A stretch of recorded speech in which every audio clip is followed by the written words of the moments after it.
Cynthia est entrepreneure depuis 5 ans et elle a 3 business.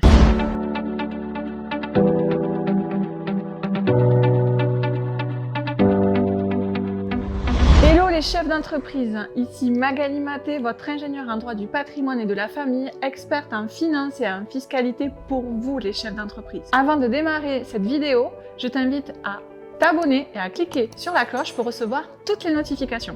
Aujourd'hui, j'ai le plaisir d'accueillir Cynthia. Hello Magali. Salut Cynthia, comment ça va? Ça va très très bien. Et toi? Bah écoute, merveilleusement bien. Je suis très heureuse de t'accueillir aujourd'hui. On avait eu à discuter au mois de septembre. Tu avais pas mal d'interrogations sur le côté planification de l'activité, le pilotage financier. Du coup, par rapport à la conversation qu'on a eue, comment ça se passe pour toi aujourd'hui? Du coup, par rapport à la dernière fois quand on s'est parlé, ça m'a fait pas mal réfléchir et j'avais commencé déjà à travailler sur mon bilan 2024 et du coup, j'ai travaillé aussi sur mon plan d'action 2025. Excellent. C'est un exercice qui est vraiment pas facile pour moi parce que pour le coup, j'ai vraiment le côté créateur du côté community manager et du coup experte Instagram. Donc c'est vrai que le côté vraiment management de l'entreprise, c'est quelque chose que j'ai pas forcément mis en place, que j'ai pas eu cette éducation de gérer le côté business pur et dur. Et je me rends compte que c'est un exercice que j'aurais dû faire depuis les 5 ans que je suis lancée, parce qu'au final, ça m'a permis de mettre au clair énormément de choses. J'ai vu ce qui n'a pas fonctionné en 2024. Typiquement, le fait d'être toujours à l'arrache, de pas vraiment planifier, de me dire « Oh, tiens, j'ai une idée, on va faire ça !» et hop, essayer de tout lancer très très vite. Au final, en général, ça se casse plutôt bien la figure. Là, au moins, ce que j'ai fait, c'est en préparant 2025, comme on s'était dit, je vois les grosses avancées que je dois faire en 2025, tous les gros projets que j'ai en 2025. Et du coup, je vais faire un point avec mon assistante pour qu'on puisse faire un rétro-planning pour que j'arrête d'être à l'arrache et au dernier instant, quoi. Et par rapport à cela, justement, qu'est-ce qui a été le plus complexe pour toi dans l'exercice de faire justement ce feedback par rapport à 2024? Déjà, et ça peut paraître vraiment bête en quelque sorte, mais c'est me remémorer toute l'année 2024. Faire l'exercice de dire attends, qu'est-ce que j'ai fait en janvier, qu'est-ce que j'ai mis en place, qu'est-ce qui a fonctionné, qu'est-ce qui n'a pas fonctionné, parce qu'au final comme beaucoup d'entrepreneurs, on a tous la tête dans le guidon et juste on avance. On n'essaye pas de se dire alors attends, qu'est-ce que j'ai fait en janvier qui n'a pas fonctionné. Et c'était plutôt cet exercice-là qui a été assez compliqué, de me dire ok, j'essaye de regarder ce que j'ai mis en place, à quel moment j'ai lancé, à quel moment ça a capoté, comment j'ai essayé de rattraper la chose. Par exemple, de base, j'avais lancé mon accompagnement en mai, sauf qu'en fait, le lancement s'est complètement foiré parce que, à l'arrache, je dis à mon assistante, le lancement, il est telle date, 2 semaines avant, forcément, pas le temps de communiquer, pas le temps de prévoir les pages de vente, etc. Donc, vraiment à l'arrache. Et au final, j'ai fait beaucoup de pas en arrière et je me suis dit, OK, on va reprendre les bases. J'ai décidé de faire appel à des bêta-testeuses. Okay. Pour pouvoir valider déjà mon offre, si ça pouvait être intéressant, si ça aidait vraiment les personnes. Et à me conforter dans l'idée que ce que j'avais créé, ça aidait vraiment et que du coup, ça pouvait leur permettre non seulement de bien structurer leur communication sur Instagram, de mettre en place un vrai calendrier éditorial pour justement ne pas poster du jour au lendemain et être à l'arrache pour le coup. Donc, toute cette partie-là et le fait aussi d'avoir une vraie feuille de route à suivre de comment trouver ses idées, comment se différencier de la concurrence, comment créer aussi sa voix de marque, son identité visuelle, toute la partie créa aussi de contenu, comment travailler par exemple 1 mois de calendrier éditorial en 1 semaine. Tout ça, c'est des choses qu'elles ne savaient pas forcément faire ou alors elles ont entendu à droite à gauche comment faire, parce que sur Instagram, il y a un peu tout et n'importe quoi comme information qui circule. On est bien d'accord. Genre les hashtags, par exemple, qui sont soi-disant morts. Ça, c'est un truc qu'on me sort tout le temps.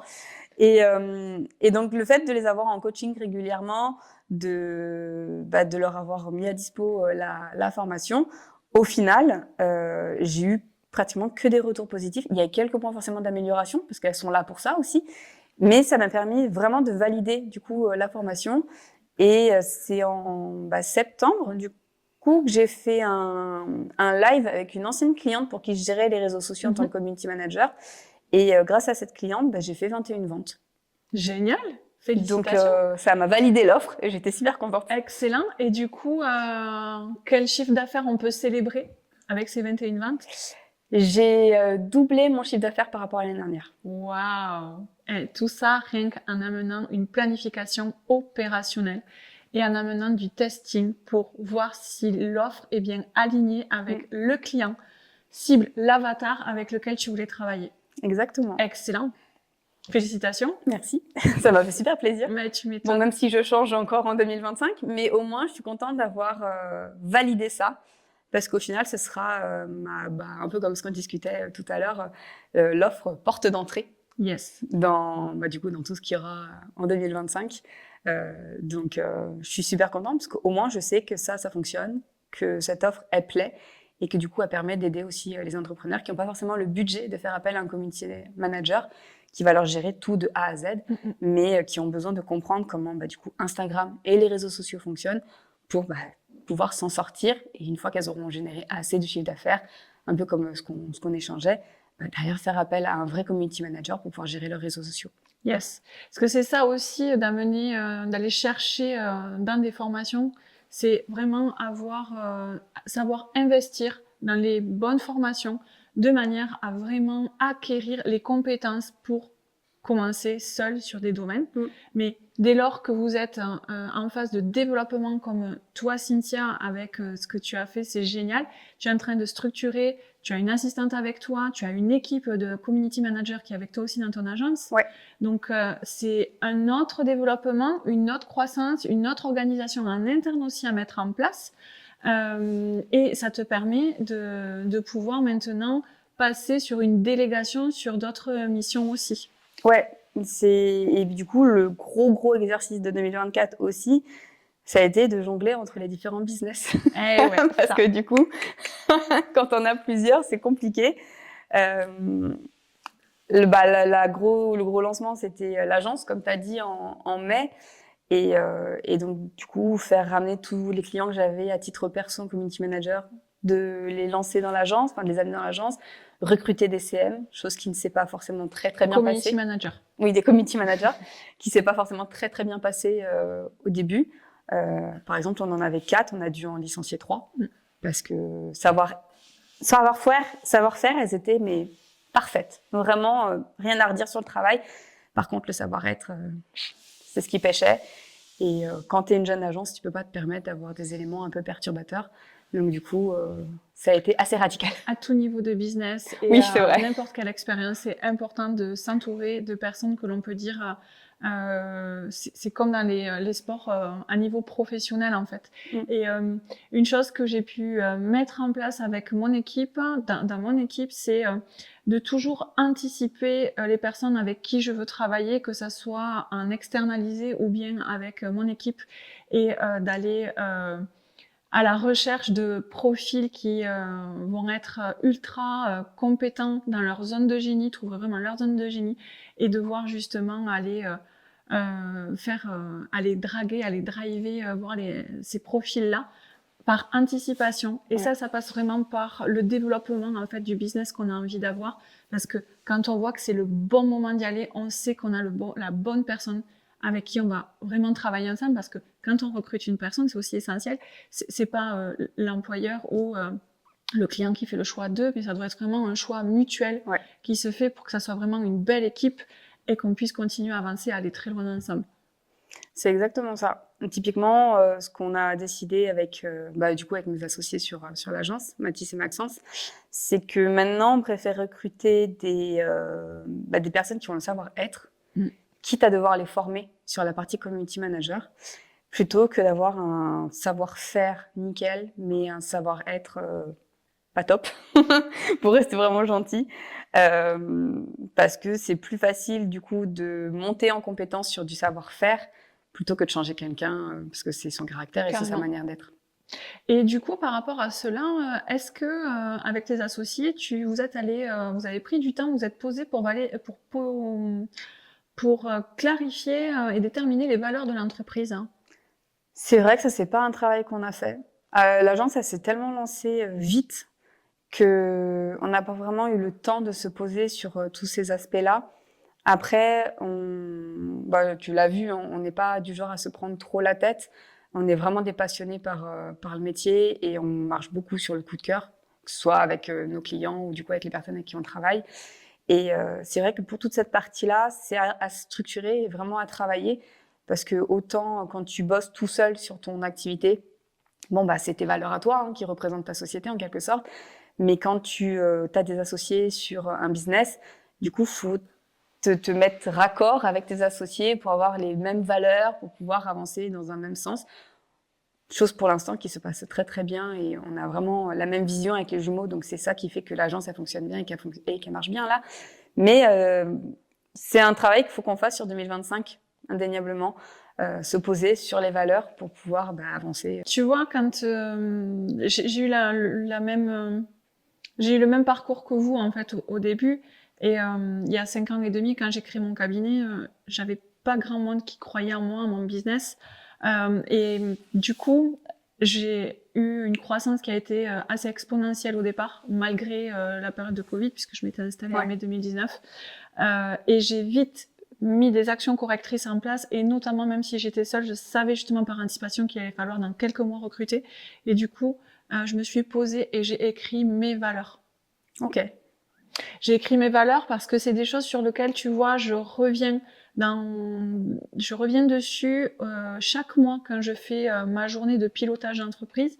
C'est quelque chose que je travaille avec mes équipes, c'est quelque chose que je travaille aussi avec mes prestataires externes, de manière en fait à ce qu'on soit réunis en harmonie autour des valeurs de l'entreprise, parce qu'on est là pour porter un message qui est fort, pour accompagner des clients sur un sujet qui est complexe, tabou et vraiment sur lequel il faut être le plus transparent et clair possible. Et du moment où on est posé là-dessus, ça permet d'être... les règles du jeu sont posées. Ouais. Sur l'harmonie des choses. Et let's go. Surtout que toi, t'as un domaine qui est hyper spécialisé dans le sens où le côté fiscalité ou investissement IMO, tu peux pas être à côté de la plaque, quoi. Tu dois être hyper cadré. Ouais.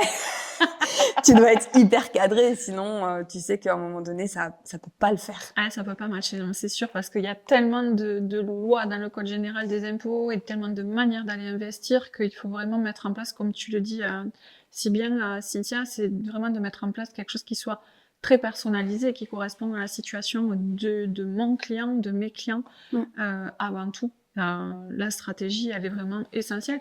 Et stratégie, justement, tout entrepreneur, toute entreprise, et encore plus quand on a plusieurs business, chaque business doit avoir sa stratégie, qu'elle soit entrepreneuriale et qu'elle soit d'un point de vue de la planification financière pour anticiper sa fiscalité.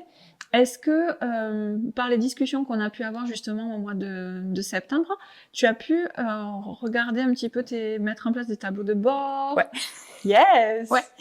Je l'ai mis en place. Je crois que c'est du coup on s'était vu à Lyon. Yes. C'est en rentrant. Je crois que je sais plus si on s'était vu le vendredi ou pas. Je sais plus quand est-ce qu'on avait fait le tournage. Le jeudi, du coup nous on était restés le vendredi et je crois que c'est dès le lundi, je me suis dit OK, je me bloque la matinée, il y a personne qui m'embête et je me fais mon tableau des rentrées, mon tableau des dépenses. Et du coup, je vois combien je dépense, mais en frais fixes ou en frais variables. Je vois combien je fais rentrer et du coup, je sais plus ou moins combien je dois gagner à minima par mois et qu'est-ce qui est mon surplus. Et j'intègre forcément mon salaire et celui de mon assistante dedans pour pouvoir vraiment avoir une vision globale et le plus précis possible. Donc ça, je l'ai mis en place directement après qu'on ait échangé. Génial. Et je te dis, la conversation qu'on avait eue, ça a été un déclic. Je me suis dit, ah ouais, il faut absolument que je mette en place ces actions-là parce que j'en ai besoin. C'est quelque chose que j'avais jamais vraiment mis en place. Ou alors très très vite fait, tu sais, pour savoir combien tu dois faire rentrer à minima dans le business pour qu'il tourne, pour pas te retrouver une main devant, une main derrière. Mais c'était à la volée que je l'avais fait. Là, je me suis fait vraiment mon petit tableau avec les petites formules. Ok, là il y a ça qui rentre, là il y a ça qui sort, etc. Le bilan 2024 que j'ai fait, moi, avec l'aide de ChatGPT. On voit la déformation professionnelle. Ouais, du coup oui, qui m'a vraiment permis de me cadrer. En fait, la manière dont je travaille avec ChatGPT, je lui fais tout par vocal. Donc en gros, je lui parle comme si c'était mon assistant ou mon alternant. Et je lui parle et je lui raconte tout. Et en fait, il va me faire toute une synthèse, il va relever les points, me poser des questions. Donc il m'a pas mal aidé dans la mise en place du bilan de 2024. J'ai même fait mon tableau d'objectifs pour 2025 avec le plan d'action pour 2025, avec les 3 gros projets qui sortent en 2025. Et suite à ça, du coup, j'ai prévenu mon assistante et on se fait un appel, pas cette semaine-là, la semaine d'après, pour qu'on fasse le rétroplanning. Donc ouais, la discussion qu'on a eue, elle m'a permis de mettre pas mal de trucs en place. J'ai un peu déblayé pas mal de choses et c'est ce qui m'a aussi permis de me dire que j'ai plus forcément envie de faire ce que je faisais avec la formation, d'où le fait que ce soit une formation de porte d'entrée, plus mon offre principale. Et du coup, j'ai revu mon positionnement comme je t'avais dit. Parfait. Comment tu te sens depuis que tu as fait ce travail-là de planification? Beaucoup plus alignée et beaucoup plus sereine pour 2025. Génial. Tu sais, jusqu'à maintenant, je me disais, ok, bon, les objectifs, allez, mon objectif serait doubler le CA ou trouver X nombre de clients. Maintenant, je me dis, ok, je peux aller taper un peu plus loin parce que j'ai des belles offres qui vont arriver. Projet du livre, comme toi. Trop bien. Et donc, du coup, je me dis, ok, 2025, vraiment, ça peut cartonner en mettant en place les bonnes actions. C'est pas ça peut. Ça va cartonner. Ça va cartonner. Ça va cartonner. Clairement. Et comment tu t'es positionnée, toi, en tant que co-gérante de ton entreprise et au niveau de ta rémunération dans ton tableau? À quel niveau tu t'es positionnée? Est-ce que tu t'es mis plutôt avant les charges? J'ai mis Sabrina avant moi. Ah, j'ai mis mon assistante avant moi. Et est-ce que tu sais pourquoi tu as fait ça? Parce qu'elle m'aide énormément. Je pense que c'est parce qu'elle m'aide énormément dans le business et qu'elle a un vrai support. Après, j'avoue que j'ai pas trop d'idées. Je pense que c'est surtout ça, c'est que typiquement Sabrina, c'était une des grosses décisions de 2024. Ok. Je la connais depuis super longtemps et dès que j'ai eu du budget, justement, que j'avais plus de trésorerie, que je savais que j'allais avoir cette trésorerie sur plusieurs mois, je lui ai envoyé un message, je fais ok, maintenant on va commencer à travailler ensemble, parce que ça faisait plusieurs fois que je lui disais quand j'ai du budget, je fais appel à toi. Et là, quand je lui ai envoyé un message, on a mis direct en place le contrat, on a commencé directement à travailler ensemble. Et c'est elle qui me drive. La pauvre. La pauvre, je la fais suer. Genre, j'ai changé des trucs avant un challenge 2 jours avant. Elle me dit plus jamais tu me fais ça. Je dis, oui, promis, plus jamais je te fais ça. Elle me drive énormément et heureusement qu'elle est là dans le business. Et c'est peut-être pour ça que je l'ai mis en premier du coup. Yes, parce que c'est une personne qui est essentielle pour toi, pour ta croissance et le développement de ton activité. Ah, et puis elle m'enlève pas mal de charges mentales aussi. Mm-hmm. Donc, elle est réellement à sa place. Tu as trouvé une personne dans ta Ligue A qui t'accompagne pour développer ton activité, ton business, et ça, bravo, félicitations. Tu vois, il y a une chose qui est essentielle et c'est ce que j'ai remis en positionnement dans mon activité, dans mon cabinet, et que je recommande aux entrepreneurs avec lesquels je travaille, avec les chefs d'entreprise comme toi, c'est avant tout de venir se positionner en priorité.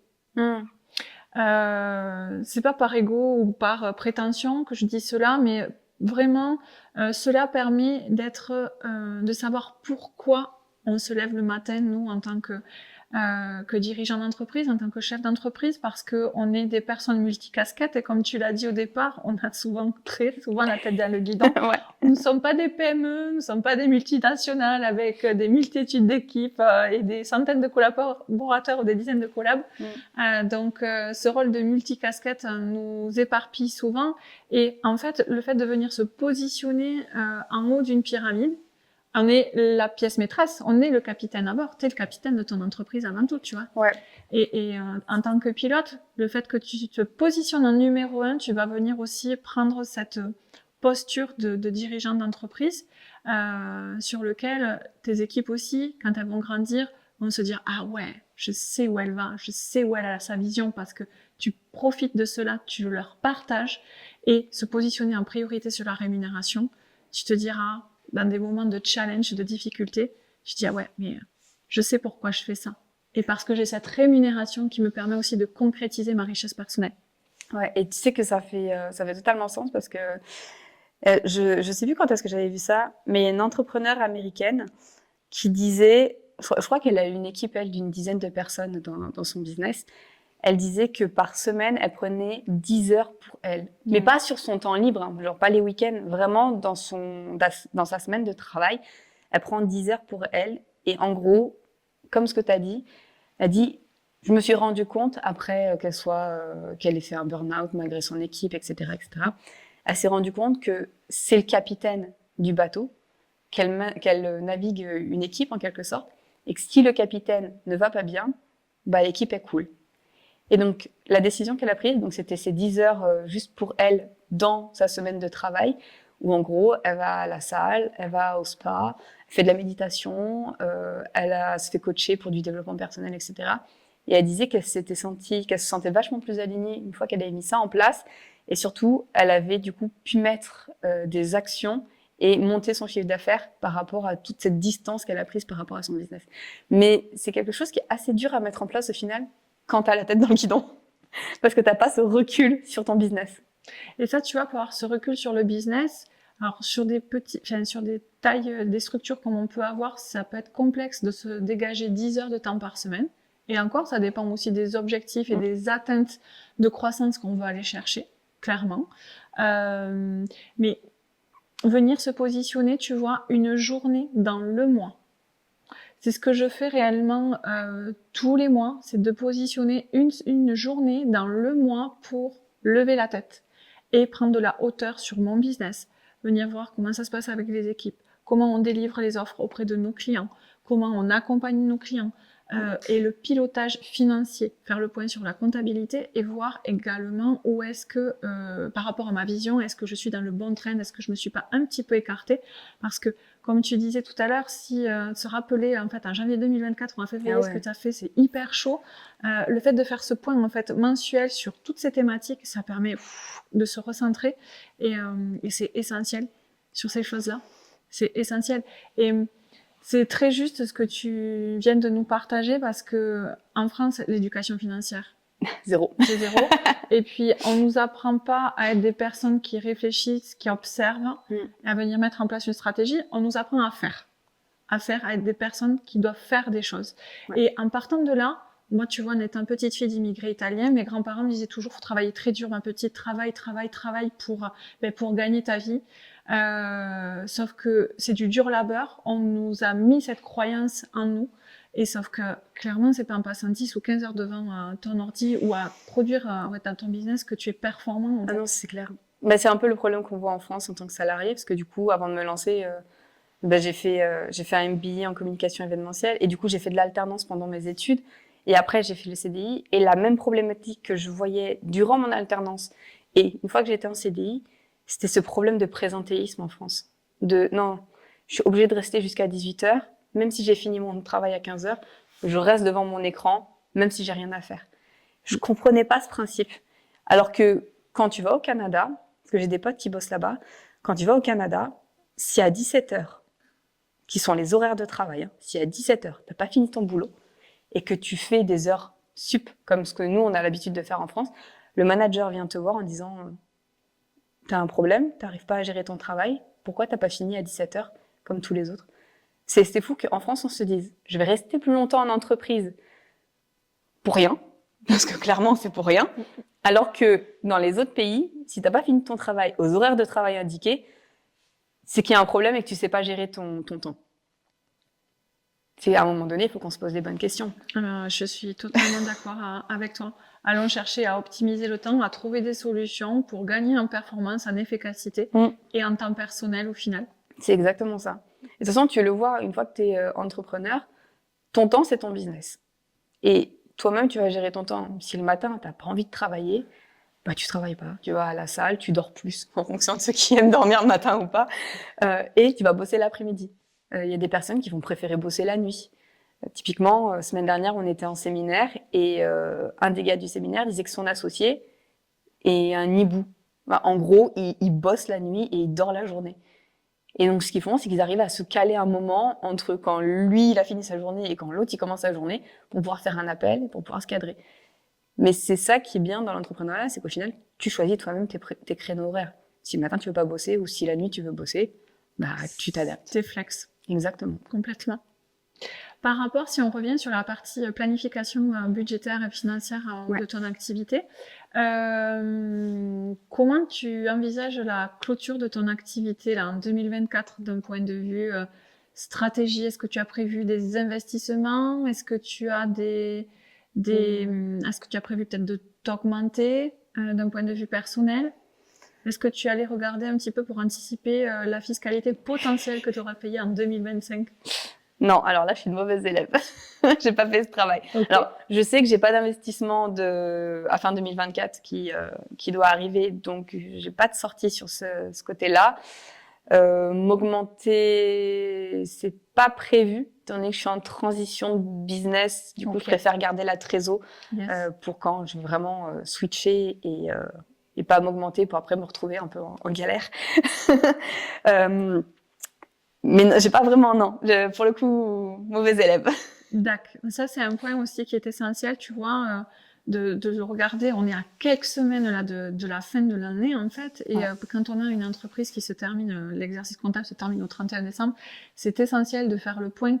Je t'invite à faire le point avec ton expert comptable ou qu'on puisse le voir aussi, nous, ensemble, pour voir les différents tips et astuces qu'on peut venir amener pour aller augmenter ta rémunération, non pas par rapport à une partie de revenus pro, mais de venir voir s'il n'y a pas des choses que tu peux venir optimiser, passer en charge sur ton entreprise.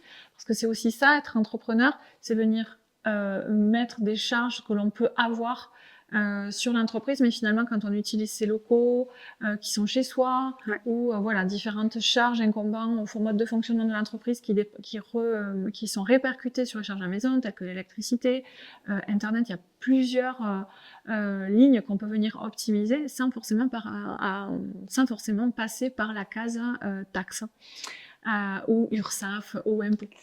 Ça, on l'a fait. Dès que j'ai créé la société, Internet, je l'ai mis sur la société. Les téléphones, je l'ai mis sur la société. Il y a quelque chose qu'on n'a toujours pas fait, c'est le loyer du bureau, qui est du coup dans la maison. Ça, on l'a toujours pas passé sur la société. Et du coup, ni l'électricité, qui est incombée sur cette partie de loyer. Mais après, et je pense que là, il y a beaucoup d'entrepreneurs qui vont se retrouver dedans. Tout ce qui est partie fiscalité, comptabilité, mettre le nez dans le bilan, en général, à titre personnel, je pite rien. C'est-à-dire que quand je regardais le tableau, je suis là genre, ok, bon. Ouais, c'est la magie des règles comptables. On se dit c'est des maths, mais non, en fait, oui, c'est des maths. Ce sont des chiffres, mais ce sont des règles très particulières. Et c'est là où il est très, très important. Et vraiment, si vous devez retenir quelque chose qui est essentiel, c'est de vous entourer de professionnels qui sont là pour vous comprendre, se mettre à votre portée et vous expliquer les choses le plus simplement possible. Et ça, c'est le travail que doit faire ton expert comptable envers toi. Après, la traduction, elle n'est pas forcément évidente. Et c'est vrai que sur les clients que j'accompagne, je fais souvent les rendez-vous de présentation de bilan où je sers de traductrice à mes clients pour avoir cela. Mais c'est vrai que oui, de par justement le projet 2025 que je vais avoir, on va pouvoir amener aussi cette éducation de comptabilité parce que c'est des choses qui sont essentielles et qui amènent la bonne santé financière de l'entreprise, ta santé financière à toi et à tes futurs projets perso aussi. Ouais, mais je pense que ta grosse surprise 2025, ça va aider pas mal de personnes. Ouais, carrément. Parce que là, pour le coup, typiquement, moi, je sais que mon comptable, je peux pas m'appuyer sur lui. Tu vois, il est là. C'est vraiment le terme, il est là. Oui, c'est tout.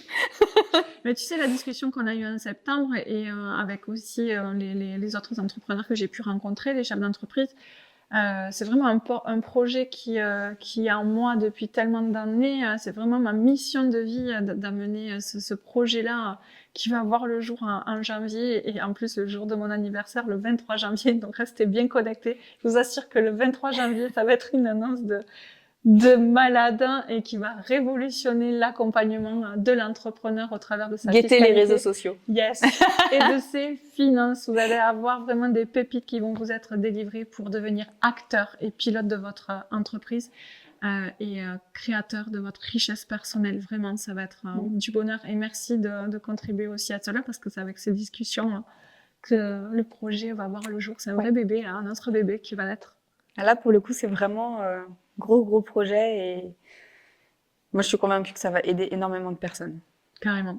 D'ailleurs, pour ceux qui ne sont toujours pas abonnés à mon compte Instagram, je vous invite à cliquer sur le lien qui se trouve en bas dans la description. D'ailleurs, quand tu parlais justement de planification budgétaire financière et de faire le rétro-planning, pour optimiser vraiment, tu vois, efficacement ton rétro-planning 2024, le 12 décembre prochain, j'organise un atelier pour permettre justement aux entrepreneurs d'être focus, de bien venir finaliser cette année 2024, même si vous n'avez pas fait le travail de Cynthia. Justement, ce sont tout cela qu'on va venir mettre en place dans cet atelier qui va être juste extraordinaire. Ça va pas être juste du blabla, mais vraiment de la mise en place de l'action pour clôturer cette année et faire que 2025 soit juste extraordinaire avec votre plan d'action entier. Pour vous connecter et vous inscrire à cet atelier, vous retrouverez également le lien dans cette description. L'interview avec Cynthia a été tellement riche et on a débordé que du coup, j'ai décidé de vous partager cette interview en 2 épisodes. Donc, je vous invite à rester bien connectés et à venir la semaine prochaine pour découvrir la suite de l'interview que j'ai avec Cynthia.